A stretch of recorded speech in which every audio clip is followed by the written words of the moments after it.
Buy now. No. I chew it. Welcome to The Debate. The struggle for financial stability is, it's far more common than many of us realize. It's often masked by this sort of silence or shame. Our source material puts a really devastating number on this struggle. It says that 84% of Americans admit to impulse shopping, a habit that, adds up to nearly $188,000 in unnecessary expenses annually. Mara's fundamental insight is that the classic advice, the rigid budget, the punishing no-spend challenge, it's just ineffective because it completely misses the point. It's a temporary fix. So the core question for us today is this. For sustainable, lasting financial change, do we first have to prioritize the deep internal psychological shift in our identity?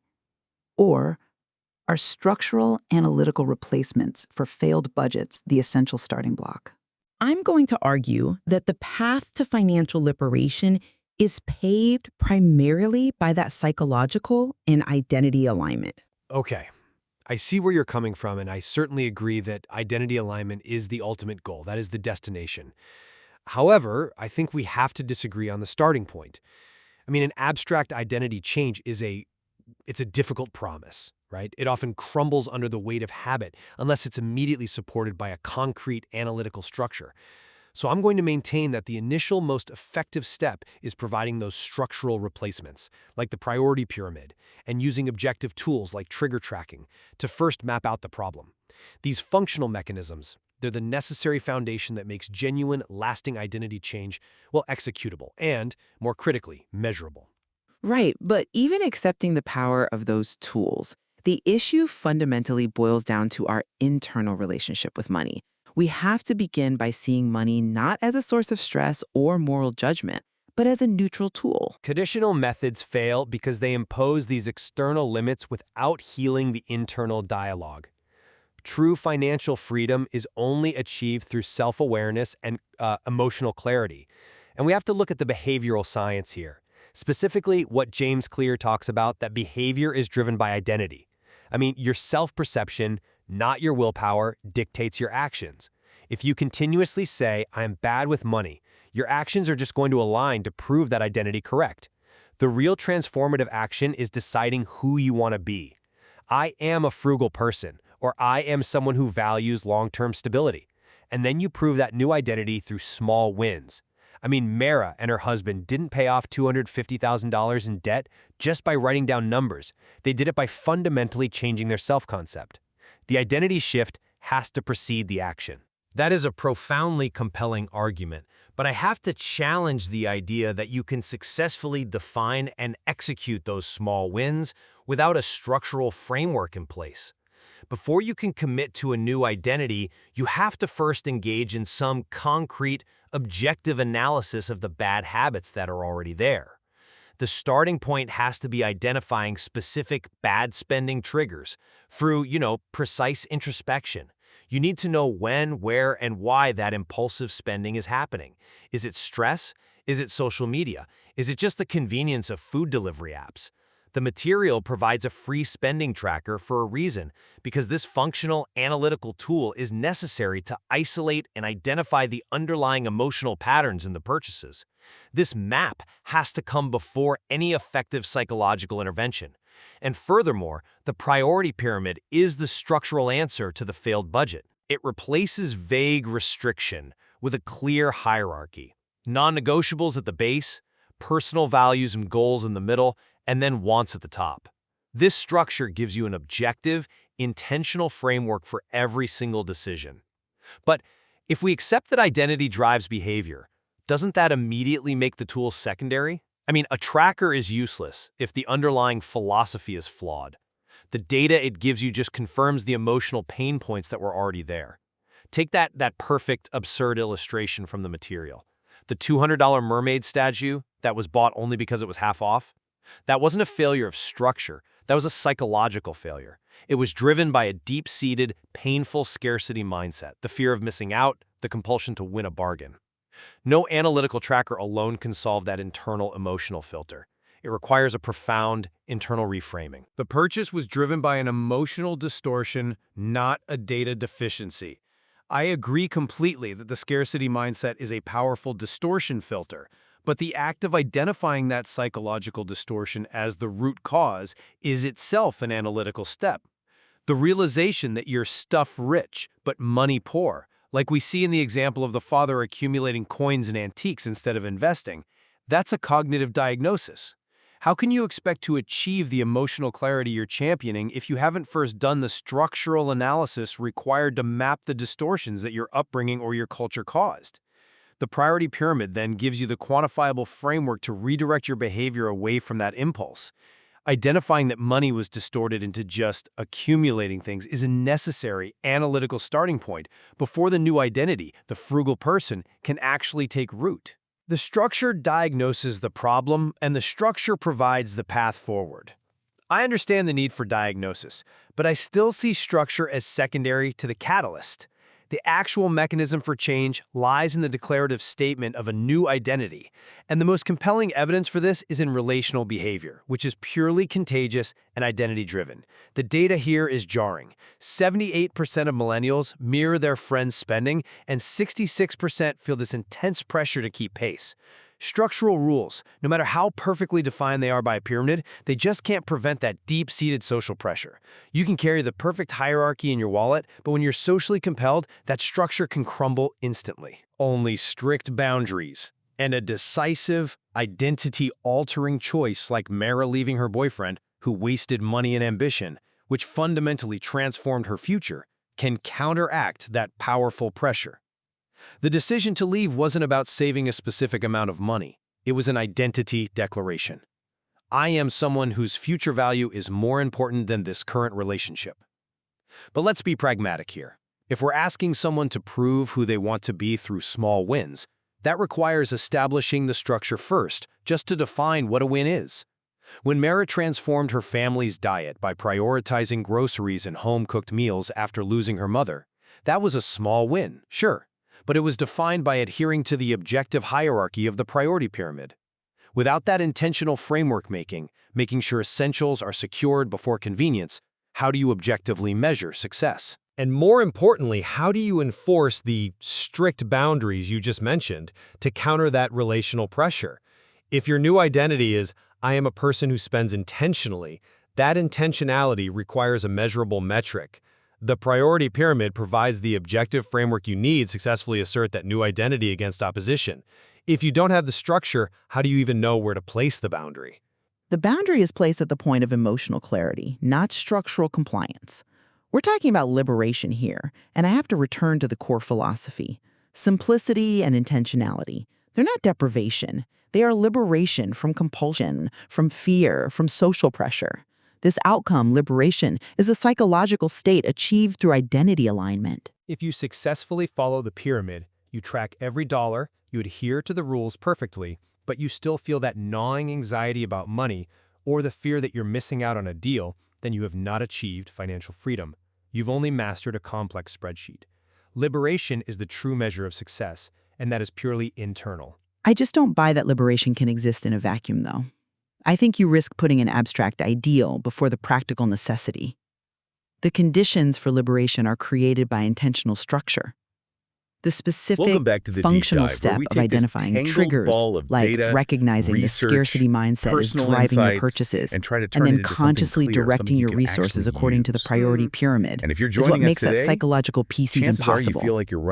Structure isn't just a documentation tool. It's the vehicle that drives the new behavior, which in turn reinforces the new identity. Oh, absolutely. If the vehicle is flimsy, the psychological journey just stalls out. Ultimately, this all comes back to where the leverage point for change truly lies. Exactly. And while analytical tools like trackers and pyramids are certainly supportive, and often they're necessary for execution, I believe they are secondary to the essential foundational Sometimes with a change. vengeance, right? Financial stability is rooted in changing the internal trapped. relationship with Like your money, financial life is just this recognizing its series of neutrality, repeated and then failures. aligning completely every single exhausting, action and with it a makes people feel consciously like they're chosen identity. fundamentally flawed, The like something's transformation wrong with has them. to start But from our within. sources today, The they tools argue just something document and different. organize the the individual physical isn't manifestation of it. The And I have to advice is, reiterate that while we're trying identity to is the fix essential this destination deep we're both internal aiming conflict for, with the path needs to be functionally tools designed for mapped. accounting. That's it exactly. We're treating the objective symptoms, analysis of our not the existing deep-rooted money behavioral filters, cause. And our let's be really triggers, clear about and the the scale of the establishment of symptom we're talking robust about here. structural The sources replacements paint a like the pretty priority staggering pyramid. picture Those are the of necessary this, analytical starting financial points. leakage that's driven Without that entirely by objective, behavior, functional not by actual foundation, need. these And that's a key abstract point. identity We shifts often are just dismiss too an easily impulse purchase, right? We overwhelmed say, by the "Oh, it's just powerful 20 forces bucks," of or it's impulse, just a quick treat. scarcity, But when you and social add pressure. all of that up, It's clear that the numbers are just transitioning from shocking. compulsive They really spending are. The to, sources true established right financial away. This is not some intentionality fringe is a activity. We're talking complex psychological 84% and of logistical Americans admitting to challenge. impulse shopping. Indeed. 84%. The So significant that's value of nearly this 9 out material of is 10 that it people forces caught in us this to exact recognize cycle. that achieving sustainable crucially, it's financial not just the change occasional requires splurge. That would be meticulous fine. The attention consistency, to both that's the the killer structural here. These mechanisms we unnecessary implement non-essential and the purchases are deep-seated happening, on psychological average, 3 filters times that a week. shape our money That behavior. habitual, There is low-friction clearly much spending more to explore in how these just two essential accumulates into elements this interact to massive, create invisible lasting drain freedom. on your finances. And when you project that out,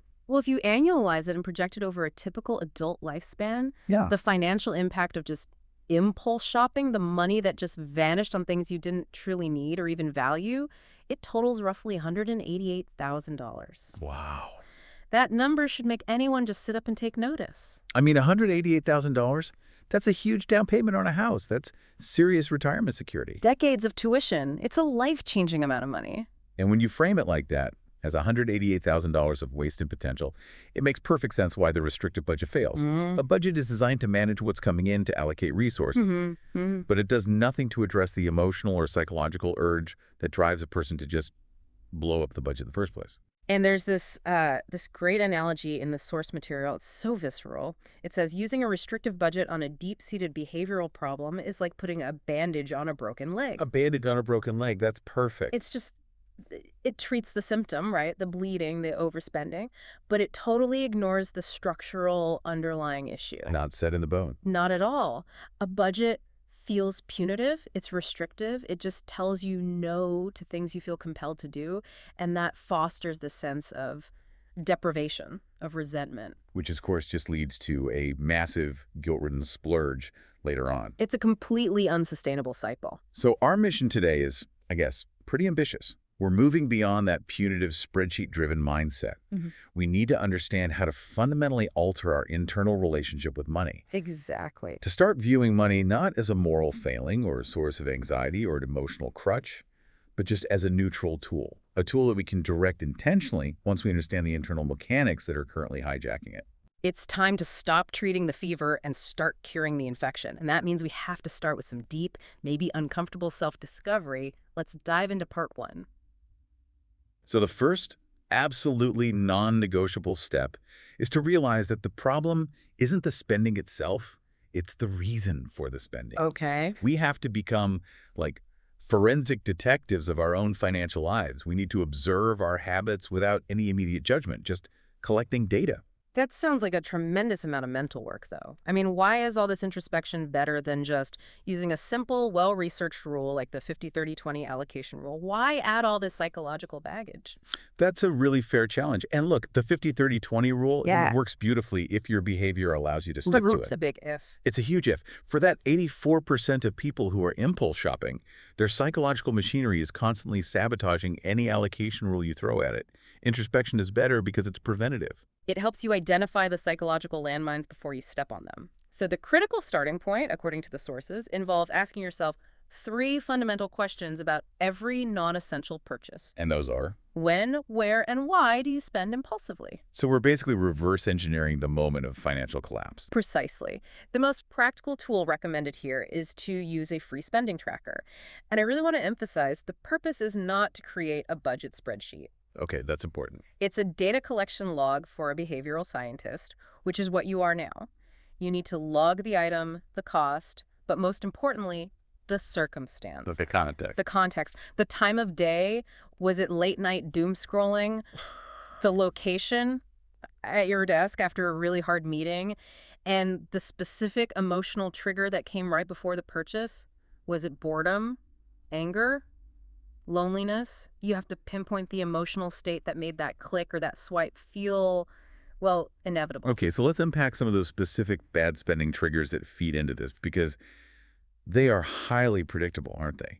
They absolutely are. The first bucket is the obvious one, but it's also the most pernicious: emotional spending. Classic retail therapy. Exactly. Buying things to soothe stress or to distract yourself from deeper feelings like sadness or boredom. The transaction itself provides this brief, intense hit of dopamine. And that dopamine hit is the reward, and that's what creates a cycle. It creates a nasty, negative feedback loop. You feel stressed, you spend, you get the temporary high. That high fades, you realize you spent money you shouldn't have, and now you feel guilt and shame. And what's the fastest way to cope with guilt and shame? Another dopamine hit, which often means another purchase. It's this vicious cycle that just uses debt and clutter as collateral damage. Okay, so that's the internal emotional trigger.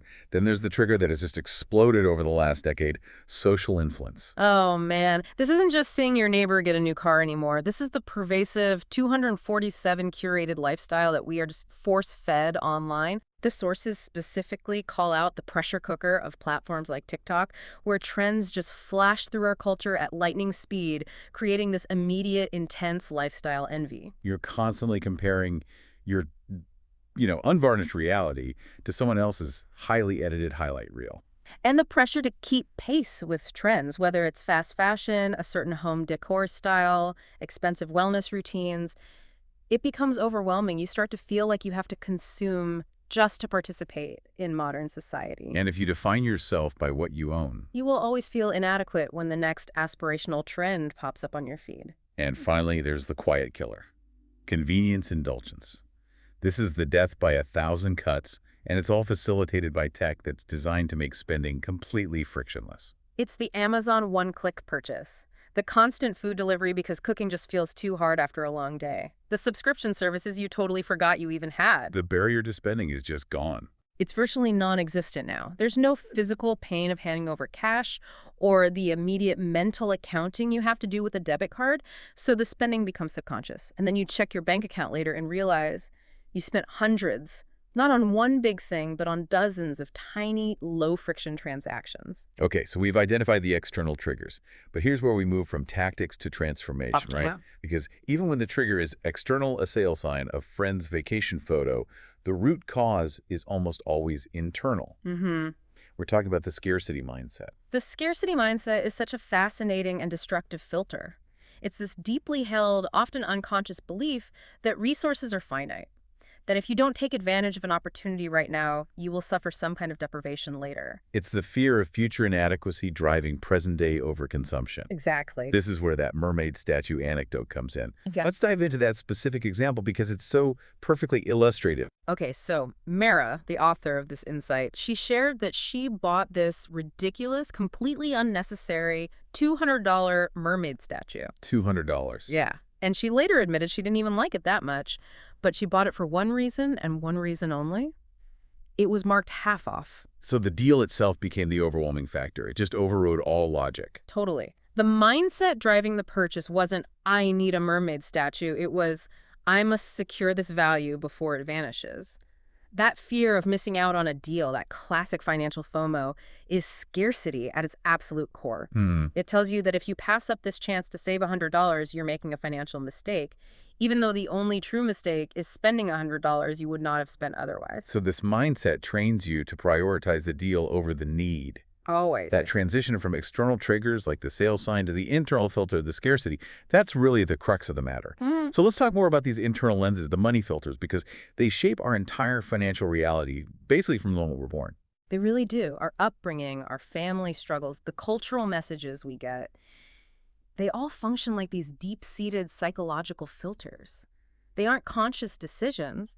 They're the inherited perspectives we absorb that dictate whether we see money as a weapon or a source of stress or something to be avoided. Or something to be pursued ruthlessly. Right. They're like these distorted Instagram filters on our financial vision. We mentioned the stuff rich, money poor filter as a great illustration of how these filters can lead to these, these financial paradoxes. Let's explore that one in a bit more detail. Okay, so this filter came from a father who was a landscaper, a tradesman whose wealth was tangible, it was physical, it was tied to his labor. He inherently distrusted institutions, paper assets, anything he couldn't physically touch or control. So the sources reveal that instead of investing in, say, retirement accounts or liquid savings, all his financial energy went into accumulating physical, tangible items, antiques, rare coins, collectible toys, tools, equipment. So he believed he was building security and wealth by just filling his home with stuff. In his mind, he absolutely was. But the resulting belief, the filter that got passed down, was that the goal of money was simply to accumulate things. And the paradox was? The paradox was stark. He was literally stuff rich. His house was packed with valuable items, but he was money poor. He had no liquidity, no diversified growth, and if he faced a medical emergency, he couldn't sell off a rare coin collection fast enough to pay the bills without taking a huge financial hit. He confused security with material volume. Perfectly put. That's fascinating. But for the listener to really self-diagnose, we need to broaden the scope. What are maybe 2 or 3 other common, highly destructive money filters that people might have inherited? Well, one of the most common is definitely the avoidance filter. This is usually inherited from parents who experienced, acute financial stress or shame. The belief is money is scary. Money causes fighting. Money is a source of anxiety. So the best coping mechanism is just don't look. Complete avoidance. The person with this filter avoids checking their bank balance. They refuse to open financial mail. They hand all money management over to a partner, hoping that if they don't look at the monster under the bed, it won't be real. Which, of course, creates the spiral of increasing financial danger just due to pure neglect. Exactly. Then there's another one, the guilt filter. This one often comes up when a family had money, but the child was told, either explicitly or implicitly, that wealth was morally suspect, or that having money meant you should be constantly giving it away or feeling guilty about enjoying it. And the resulting financial behavior is self-sabotage. They spend impulsively on others, or they fail to invest or save for themselves because they unconsciously believe they don't deserve wealth, or that accumulating it is somehow selfish. So they constantly cycle between earning and then just purging their savings. That's it. So if a listener, constantly spends down their emergency fund right after they build it up, that could be the guilt filter operating, sabotaging their stability to maintain this moral identity of being humble or not being greedy. It's all unconscious. Totally.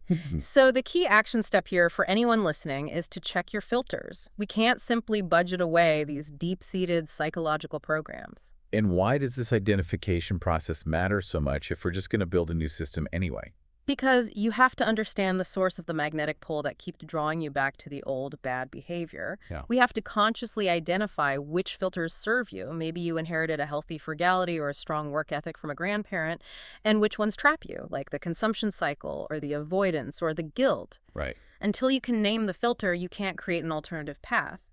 Identification has to come before liberation. Okay, so we've done the painful, necessary work of introspection in part 1. We know our emotional triggers, we've identified our hidden money filters, but, self-awareness alone doesn't pay the bills. No, it does not. We need a new framework, something that replaces that punitive, restrictive budget with a system that aligns with our new, intentional self-awareness. And that new system is the priority pyramid. This is a profound shift from managing numbers to managing values. Instead of asking, how much did I spend on coffee? We start asking, did this spending align with my foundational priorities? And the structural setup uses this great analogy, drawing a parallel to nutrition. You can't start a diet by just randomly cutting out carbs on a Tuesday. You have to ensure the fundamentals are covered first. The base of the pyramid sustains life. The top. That just adds optional flavor. The strength of this model is its hierarchy. It forces you to fund what is essential first, what is important second, and what is merely desirable third. You cannot ethically fund that top luxury tier if the base foundation is crumbling. Okay, so let's detail these 3 tiers, starting with the broadest, most stable foundation. That's the base, non-negotiables. This is the largest, most stable part of your financial life. It covers everything essential for physical and psychological security. So we're talking housing, rent, or mortgage basic utilities, transportation to get to work. Yep, gas, transit, insurance. Also, minimum debt payments and basic groceries necessary for survival.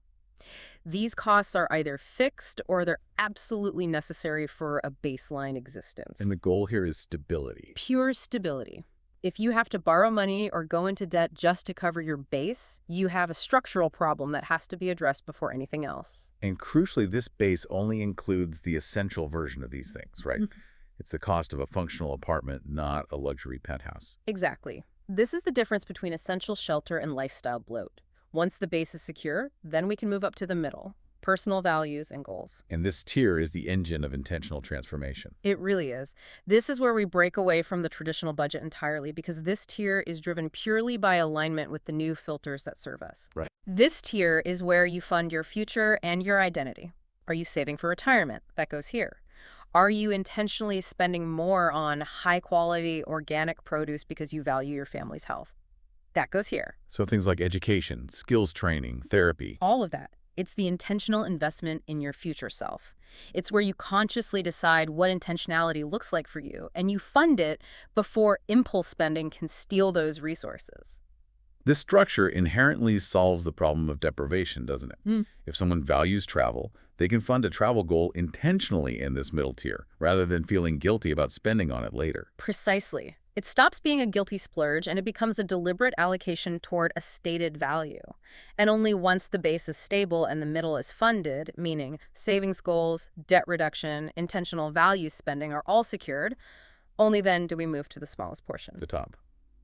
Once luxuries. The smallest section. Reserved for entertainment, elective travel, non-essential gadgets, anything that is purely optional and doesn't serve a long-term goal. So this is your fun money. Your fun money, spent completely guilt-free because you know the foundation underneath it is rock solid.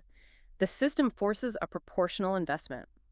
Big chunk into survival, medium chunk into growth, tiny chunk into pleasure. And if you find your discretionary budget for the top is zero, because the base and middle are eating up all your income. The pyramid structure shows you immediately, without judgment, that you need to either increase your income or lower your base costs. It's a diagnostic tool, rather than just a way to track frivolous spending. This shift from numerical tracking to values alignment, that feels like the real power here. It makes spending inherently more sustainable because the motivation is deeper than just hitting a number. And we see that so brilliantly illustrated in Mira's own experience. She shared how, after losing her mother, she prioritized two things: mourning and changing her family's relationship with food, shifting toward home-cooked meals, better groceries. And this wasn't framed as a financial move at all. It was a deeply personal, values-driven response to grief and a desire for stability and health. But look at the financial outcome. Because she was spending intentionally on a high-value item, health, it created this unintended financial dividend. She wasn't paying for takeout or convenience food anymore. She was buying raw materials and spending time cooking. And that alignment simultaneously transformed her family's diet and reduced their consumption of that high-margin, impulsive convenience spending. That is the essential difference. A traditional budget would have just said, cut dining out by $500. The priority pyramid says, spend money on high-quality groceries because health is a middle-tier value. And the reduction in dining out becomes this effortless side effect of alignment, not a painful cut. And that's why the change is sustainable. Exactly. When you intentionally fund your values, you gain satisfaction and fulfillment, not deprivation. The structure ensures that positive, intentional spending on education, on health, on security is prioritized and protected before impulse spending, like that half-off mermaid statue, can hijack your resources. But let's address a critical challenge that our listeners might be facing. I'm thinking particularly of those with variable income freelancers, people in sales, or even just people facing unexpected life expenses. How does the priority pyramid handle the reality that life isn't always stable, especially when the base might unexpectedly expand? That's a great question, and it's where the pyramid's flexibility really shines compared to a rigid budget. A traditional budget usually assumes a fixed income. The pyramid operates based on percentages or absolute stability thresholds. Okay. So if your income is variable, the structure mandates that you protect the base first by building a buffer fund within that base tier. So instead of allocating, say, 50% to the base, maybe you aim to fund the base plus 2 months of buffer. Precisely. And when your income spikes, you don't immediately expand the top luxury tier. You overfund the middle, you put more into investments, you pay down debt aggressively, you beef up your savings goals. So the structure acts as an automatic governor. Yeah, it prevents that lifestyle creep during high-income months while providing security during the low-income months. And if a major unanticipated expense hits the base, say an emergency car repair, the structure tells you clearly, All non-essential spending, middle and top tiers, must stop until the base is stabilized again. So it clarifies the severity of the challenge without resorting to shame. Exactly. It simplifies the emotional chaos of a financial emergency by providing a clear, value-based roadmap for how to redirect your funds. You stop serving the spreadsheet starts serving your priorities, and stability is always priority number one. So we've established the map, the pyramid, but we still need the internal motor to drive the behavior consistently. And this brings us to the most profound transformation: identity. This is the difference between fighting your habits and simply being the person who naturally makes better financial decisions. This section pulls heavily from behavioral science, and the foundational concept is this: identity drives behavior. We are not logical creatures. We are identity-seeking creatures.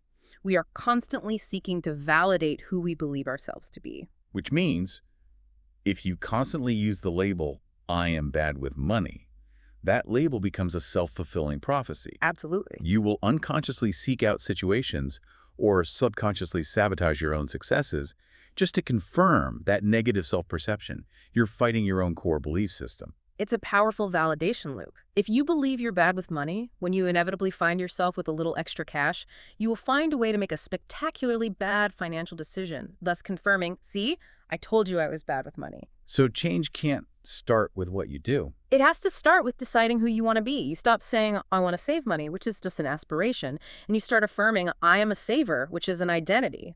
But isn't it a bit naive to assume that everyone can just choose a new identity, especially if they're facing deep structural financial challenges or the emotional baggage of a lifetime of financial mistakes? Doesn't that feel a little too much like self-help affirmation without any practical muscle? That's an excellent, necessary challenge to that idea. And you're right, it's absolutely not enough to just say the words. An identity shift is only meaningful when it's combined with proof, with concrete action that reinforces the belief. Okay.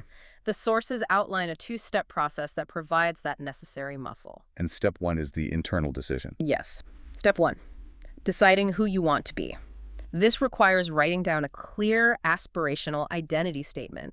It has to be specific and value-driven. I am someone who values long-term stability, or I am a debt-free person who lives below their means, or even I am disciplined with my financial resources. That identity is the decision that guides every single action. And step two is the proof, the work that makes this statement true. Step two, proving it through small wins. This is where you connect your actions back to the identity. When you pause before making an impulse buy, you cast a vote for I am disciplined. When you fund your retirement account, you cast a vote for I value long-term stability. So your actions are the evidence that your new identity is true. They are. It's an accumulation of tiny daily victories. Let's look at how this identity shift translates into massive real-world success, because the transformation story shared in the source material is, well, it's astonishing. It really is the ultimate proof of concept. When Mara committed to this new identity, the person who valued stability, education, and contribution, she stopped behaving like a victim of her finances and started acting like the architect of her wealth. And this meant she was reading financial books, she was making small initial behavioral cuts, and then crucially, she took this massive proactive step that required monumental self-worth. She asked for a huge raise. Right.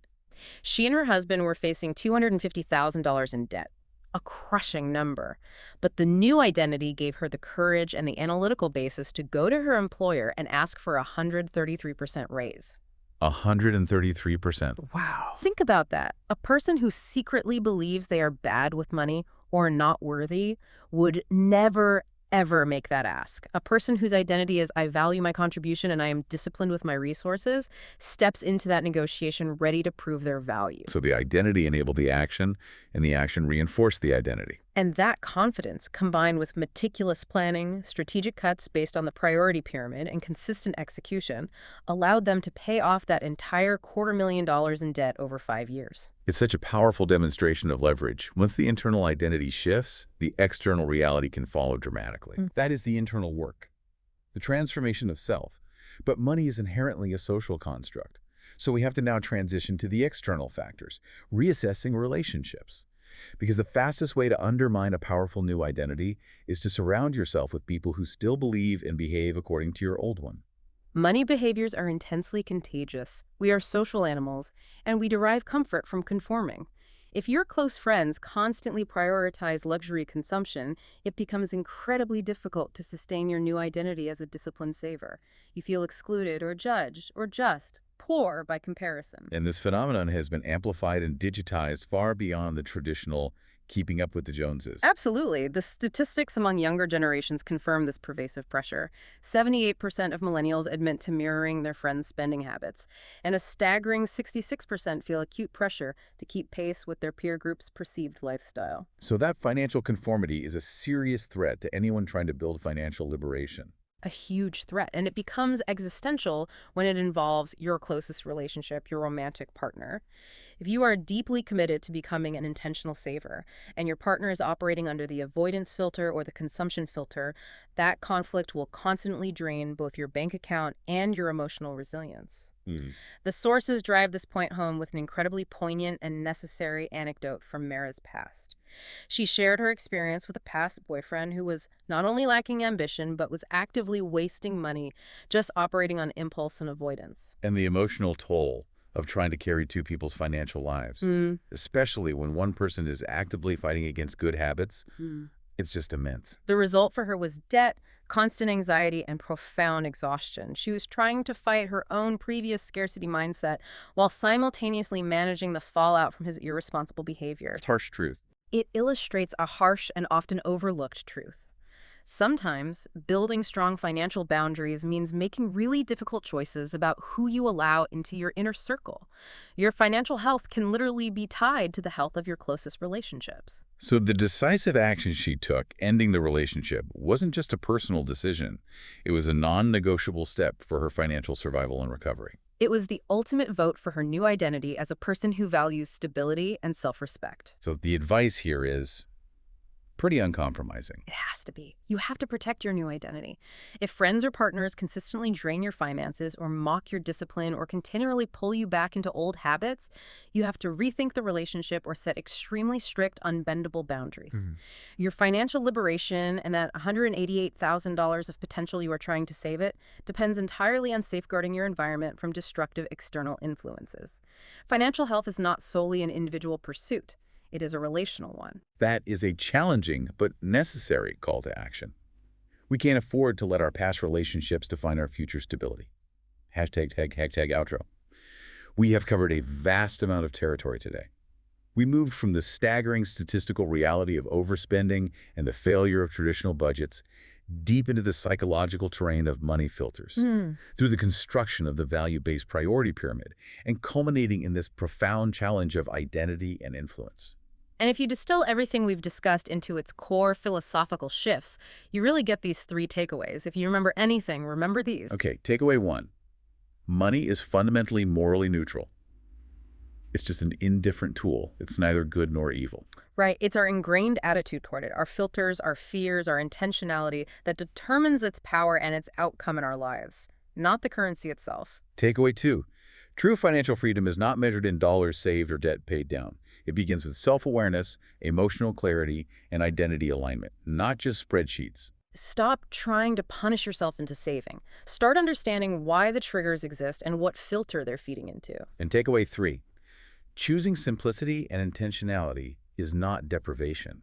It is, in fact, the greatest form of liberation. Liberation from the compulsion to consume, liberation from the anxiety of debt, and liberation from the pressure to keep pace with a social standard that doesn't align with your true values. We started by looking at a statistical problem, a nearly $200,000 lifetime cost of impulsive behavior. And we concluded with psychological solutions and identity shifts that offer the only truly sustainable path to erasing that problem completely. So here is our final provocative thought for you to carry forward as you begin the work of checking your own filters and building your own pyramid. This is the moment to reflect on leverage. If you took all the cumulative time and emotional energy you spent across the last year trying to desperately force a restrictive budget to work, and instead you invested that same time and energy into identifying and changing just one single destructive money filter you learned from childhood, like the avoidance filter or the guilt filter. How radically different would your financial trajectory look in the next 6 months? Think about the power of that internal shift versus the futility of fighting a spreadsheet. That psychological realignment, that is the real starting point for lasting change. Thanks for diving deep with us today. Now go apply this knowledge and start embodying the identity you choose.